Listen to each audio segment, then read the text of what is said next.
Hi everyone, in this video you are going to learn about the conservation of energy. The law of conservation of energy states that energy is never lost or gained. It's only converted from one form of energy to another. And now in this video we are going to learn how we can describe this law using this equation. Now this is the conservation of energy equation. And this equation describes how kinetic energy can be converted into potential energy, and potential energy can be converted to kinetic energy. And now remember, K represents an object's kinetic energy, and K is equal to 1/2 mv squared, where m is the mass of the object and v is the object's velocity. U represents the object's potential energy. And remember, potential energy is equal to mgh, where m is the mass of the object, g is the acceleration due to gravity, and h is the object's height. So this conservation of energy equation is used to describe how kinetic energy and potential energy are converted to one another. Let's use an example to understand this. Imagine we have a ball that's sitting on the top of this hill. Initially, the ball would only have potential energy, and that potential energy comes from the ball's height above the ground. But if the ball starts rolling down the hill, we know it will speed up. Where is the energy coming from to make the ball speed up? Well, it comes from the conversion of potential energy to kinetic energy. And by the time the ball reaches the bottom of the hill, we would have converted all the potential energy into kinetic energy. So we're left with only kinetic energy. And that's the conservation of energy. No energy was lost or gained. It was only converted from one form to another. In this case, it was converted from potential energy to kinetic energy.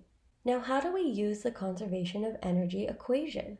Well, all you need to do is replace the kinetic energy with 1/2 mv squared and the potential energy with mgh. And make sure you use the right subscripts so you don't get your variables confused. Let's do an example to practice using this equation. In this question, we have a person who's in a room that's 15 meters tall, and they release a ball 1 meter above the ground. And they want that ball to go straight up and just barely touch the roof. And we want to know with what minimum speed must they toss this 200-gram ball. And now I hope you notice that the ball will be in free fall motion. That means we could use kinematics to answer this question, but we are going to use the conservation of energy. Let's start by looking at what was given.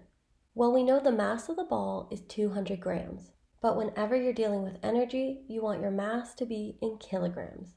So that's 0.2 kilograms. We also know the initial height of the ball is 1 meter.